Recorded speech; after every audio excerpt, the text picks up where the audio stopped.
Olá, queridos amigos. Hoje vamos dar uma olhada no diário de Alfred Radius, um oficial alemão não comissionado em um batalhão de artilharia. Os registros datam antes da invasão da União Soviética. Os registros mostram as batalhas com o Exército Vermelho e os crimes cometidos em junho e julho de 1941. Ódio e desrespeito pelo povo soviético são o leitmotiv deste diário. Este diário estava sobre seu corpo inerte e foi encontrado por soldados de reconhecimento soviéticos do 576º Regimento de Infantaria, a cerca de 100 quilômetros da vila de Abusovo. O registro dos últimos 2 dias, escrito a lápis, foi apagado. Por favor, não se esqueçam de avaliar este trabalho e deixar sua opinião nos comentários. E aqui vamos nós. França. Decidi fazer um diário. Dessa forma, será mais fácil lembrar da minha vida no fronte. E se minha vida terminar de maneira trágica, meus pais e irmãos saberão das minhas alegrias e sofrimentos na guerra. Havia muita diversão na França. Bebíamos e descansávamos. Um mês se preparando para partir para a frente oriental, inspeções de roupas, sapatos, armas, briefings. Assistimos a filmes sobre o modo de vida no Oriente. Eu observei como viviam e até vi uma yurta feita de gelo. Espero que o destino seja benevolente e que não sejamos forçados a viver no gelo. 2 treinamentos de câmara de gás, uma vacinação contra a cólera. Partida em poucos dias. Os últimos dias e licenças noturnas. Ainda estamos aproveitando. Gastando todo o nosso dinheiro. Voltamos bêbados, falando besteiras e nos descontrolando. O álcool é uma boa cura para pensamentos pesados. O que está à nossa frente? Fumamos muito. 15 de junho de 1941. Carregando nos vagões. Estamos deixando Quimper. O trem mal está se movendo. Primeira parada em Nantes.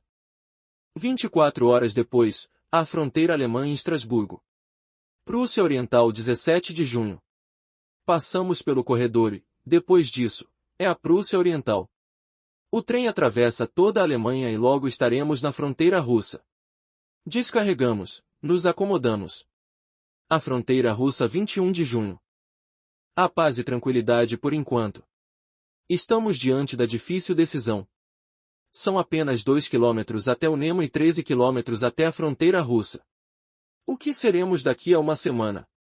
22 de junho. Fomos despertados às 2 horas da manhã. Vamos avançar para o território russo. Às 3 horas da manhã, assumimos uma posição de espera na floresta. 23 de junho. Estamos profundamente na Lituânia. Avançando dia e noite ao longo do rio Nema. As estradas aqui são terríveis. Os pátios dos camponeses são ainda piores. As cabanas são sujas. Tudo isso apenas reforça o nosso orgulho de sermos alemães. 26 de junho.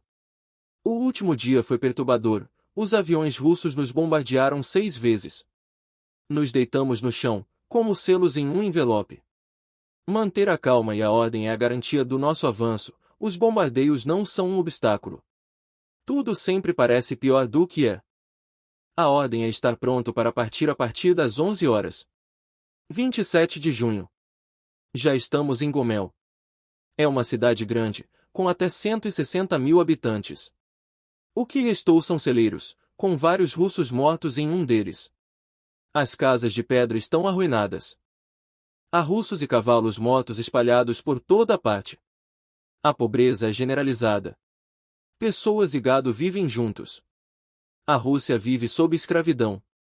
Um chicote e uma vara mantêm todos obedientes. 28 de junho. Informações de reconhecimento sobre o inimigo nos informam que um destacamento avançado de motociclistas está sendo atacado. Os russos estão disparando canhões, tanques e outras armas pesadas. Um de nossos veículos blindados foi destruído. Devido ao pânico no batalhão. Os veículos ficaram agrupados. Haveria grandes perdas se os russos começassem a avançar. Foi um pequeno batismo de fogo, testando um pouco os nervos. 29 de junho. Avançamos na vanguarda. À nossa frente está um destacamento de motociclistas.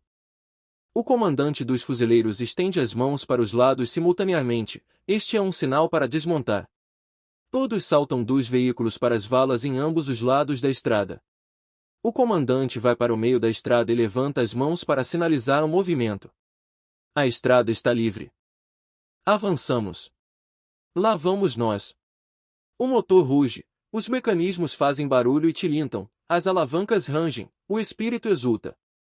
Estamos tão bem-sucedidos, eu não consigo acreditar. Vamos, vamos, vamos! Nosso inimigo não pode e não vai nos deter.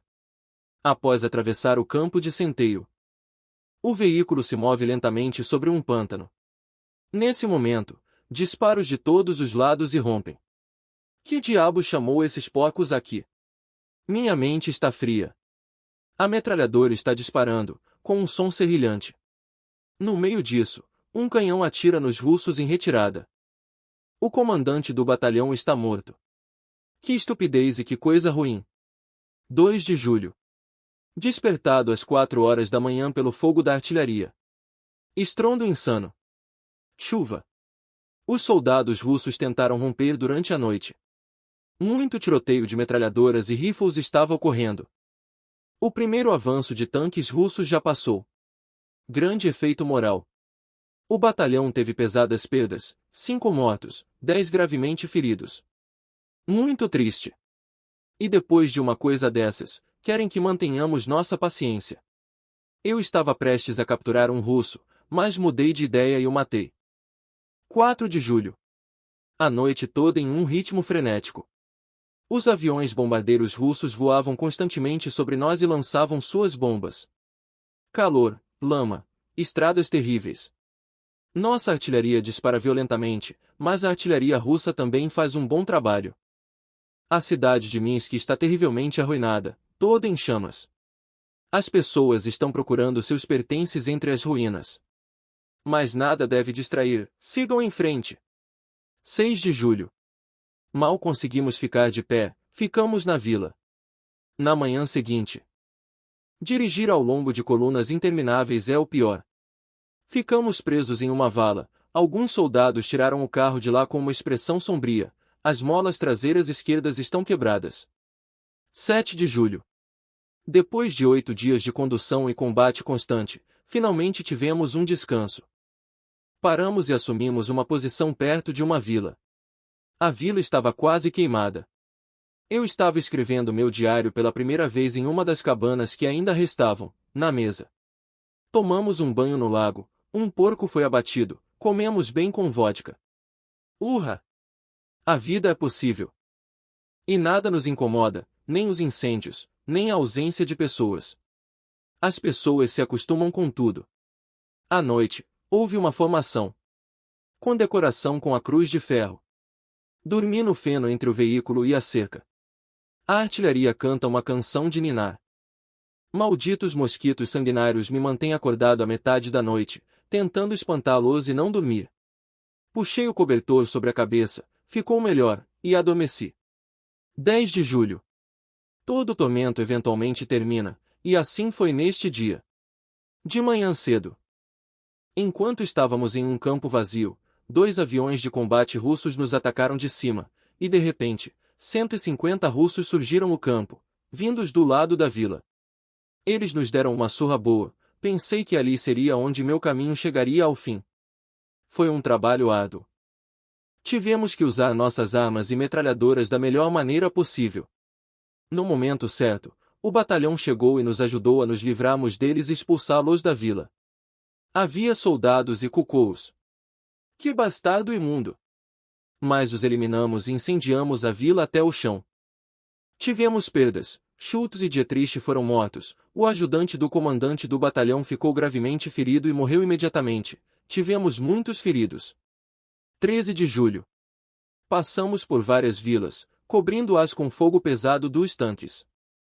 Pequenas batalhas com grupos pequenos separados de russos. No topo, fomos bombardeados, mais tarde descobriu-se que eram nossos caras que tinham vindo do outro lado. Idiotas! Os russos nos abençoam lá de cima, 18 aviões estavam aqui, bombardearam a estrada bem perto de nós. 15 de julho. Tivemos que resgatar os motociclistas em apuros. Os russos os atacaram durante a noite e os cercaram. Então, os atingimos com morteiros. Então, esses cães fugiram, mas muitos deles permaneceram nas moitas. O soldado russo lutou com afinco.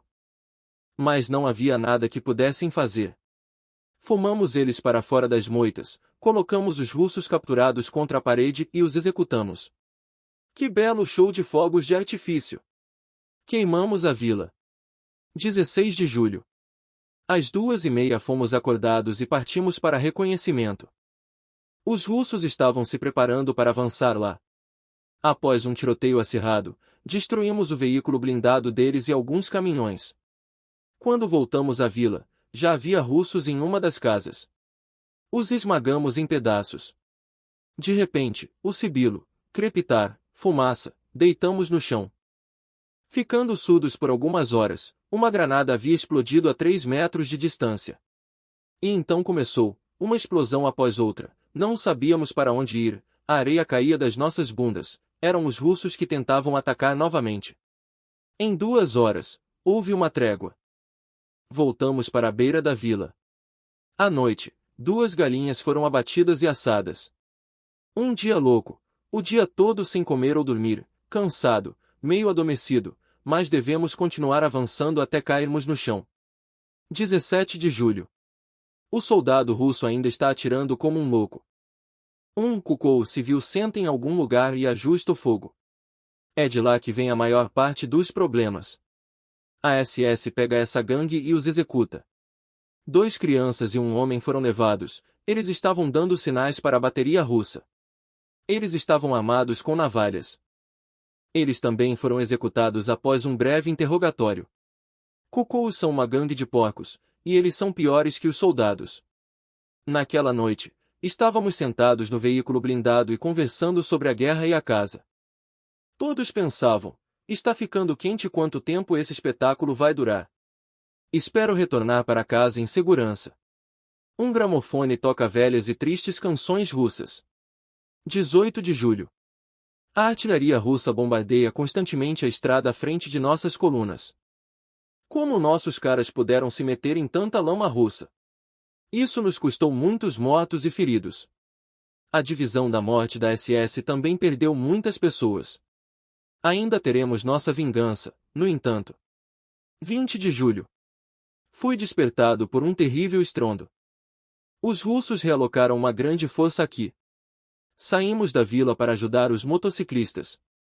Até a beirada da floresta, perseguimos os russos, tentando forçá-los a se render, mas nada funcionou. Depois disso, abrimos fogo novamente, os russos estavam fugindo. Voltamos. Tiroteio começou na vila, armamentos pesados por toda a parte. Foi uma confusão, uma correria louca, era. 23 de julho. 3 horas da manhã, acordamos e nos preparamos para a missão. Pela primeira vez nesta campanha, estamos partindo para o ataque com infantaria. Por algum tempo, observamos a vila e então avançamos. Usando canhões antitanque para atacar posições bem fortificadas com trincheiras. Os russos não recuaram, eles estavam disparando como idiotas. Essa gangue simplesmente tinha que ser expulsa de lá. O avanço na ala esquerda diminuiu, havia fortificações de campo e abrigos. E eles ainda estavam atirando de lá. Não havia chance de esses selvagens desistirem, eles estavam lançando granadas e todo tipo de porcaria contra nós. Era o povo mais burro que eu já vi, eles estavam cercados, sem ter para onde ir, mas ainda se recusava a desistir. Algo que não se vê com frequência. Quando você olha mentalmente para a luta com essa gangue, há muito a aprender. Feldfael Senzenzen se deparou com as minas plantadas pelos russos na vila com 2 veículos. Foi a primeira vez, ambos os veículos tiveram que ser descartados. Com uma tripulação morta e a outra gravemente ferida. Como vingança, executamos tudo o que se movia na vila e queimamos as casas. 24 de julho. Por volta das 2 horas da manhã, fomos despertados por bombas. Os aviões russos haviam lançado 18 bombas. Suas armas antiaéreas haviam disparado, mas nunca acertaram. Um dia de descanso. Ficamos deitados no campo até a tarde, dormindo, lendo jornais e comendo o dia todo. O café da manhã, leite, manteiga, ovos, pudim cozido. Para o almoço, abatemos um porco e comemos costeletas. Para o jantar, batatas assadas, cebolinha verde e os patos. Os patos estavam muito bons. Certamente será uma noite ruim para o soldado russo. Nossa artilharia continua enviando surpresas para eles. Nossa unidade química está avançando, suas armas são loucas. Que surpresa para os russos! Esse tipo de marcha não acontece com frequência. 27 de julho. Os russos apareceram novamente durante a noite, mas foram repelidos. Aquelas bestas da guerra ainda estavam sentadas em algumas das vilas. Um esquadrão com o nosso comandante do batalhão havia sido isolado. Não importa o que fosse, tínhamos que abrir caminho até eles. Que ordem! Deixamos a vila e tínhamos 200 atiradores russos à nossa frente. Voltamos à vila e atiramos neles com canhões. Os tanques apareceram na beirada da vila para nossa surpresa, eles estavam tentando nos cercar. As coisas não estavam indo bem. Enviamos uma ligação para a infantaria em busca de ajuda, mas eles nunca vieram, eles se entrincheiraram e ficaram escondidos. O cabo Sênior Viese foi enviado ao batalhão com um relatório e voltou com um canhão antitanque. Começamos a atirar, também usando granadas de fumaça. Os russos foram forçados a se render, alguns recuaram e outros foram cercados e capturados, a vila foi tomada. Os prisioneiros foram executados. 2 veículos nos levaram para a próxima vila para alcançar os remanescentes dos russos em retirada. Foi lá que tudo virou um inferno. Embora tenhamos voltado rapidamente, tivemos sorte de não termos sido pegos lá. Que necessidade sem sentido de perseguir pessoas até a morte. Mas quem se importa? Alguns receberiam a cruz de ferro de primeira classe e outros pagariam com suas vidas. Quando finalmente nos estabelecemos para descansar, o próprio Satanás assumiu o comando, fomos atacados por nosso próprio pessoal, levou um tempo para resolver isso. Recebemos uma nova ordem. Os sapadores fizeram os preparativos finais para explodir as pontes. Nossos olhos estavam voltados para o terreno elevado e mantinham vigília. Então a primeira ponte explodiu, depois a segunda, depois todos seguiram em frente. Um congestionamento de tráfego se formou na estrada. Os russos tiveram que estar alertas e nos perseguir ou bombardear a estrada com fogo. Isso teria sido divertido. Em vez disso, tudo estava calmo. E nós fomos os últimos a partir. Isso sempre dava uma sensação durante uma retirada. Nos movemos lentamente e eventualmente chegamos ao nosso antigo local de descanso. A última ponte foi coberta com piche e acesa. Avançamos alguns quilômetros a mais e paramos em um local. 30 de julho. Finalmente nos entrenchamos. É o terceiro dia sem dormir ou descansar, e a noite passou em batalha. Os russos estão disparando com mais intensidade do que nunca, lançando uma mistura de munições, granadas, morteiros, artilharia, uma chuva de balas e projéteis, tudo direto contra nós. Isso faz você perder a cabeça. Meus nervos. O pelotão tem apenas 12 homens restantes, Eliade está gravemente ferido, Donato e Reis estão mortos. Desde ontem à tarde, estávamos deitados aqui, cerca de 60 metros de distância das posições russas nas moitas da floresta. Atingidos e dilacerados pelos tiros de obuses. De repente, 2 tanques russos apareceram em frente às nossas posições. Quando o primeiro se aproximou, me pressionei ao fundo da trincheira e coloquei alguns ramos verdes em cima para me tornar invisível, mas quando o segundo apareceu, peguei uma granada antitanque e a lancei no tanque. Somente depois disso os outros começaram a atirar nos russos. Voltando aos sentidos lentamente. Para onde isso pode levar? Os russos vão nos exterminar completamente da face da terra. Algo precisa ser feito para ajudar a nos tirar dessa confusão. Os nervos estão ficando frágeis. Rezo ao meu querido Senhor e agradeço pela misericórdia que Ele tão maravilhosamente nos concedeu até agora. Lembro que hoje parece ser o aniversário de Tilda. Será que eu vou conseguir voltar para casa? Aqui é onde o diário termina. Os 2 registros finais do diário, como eu disse, não podem ser recuperados. Mas já estamos familiarizados com o destino dele. Isso é tudo por hoje. Se você gostou deste vídeo, por favor, apoie-o curtindo e apoiando o canal se inscrevendo. Adeus a todos, até nos encontrarmos novamente.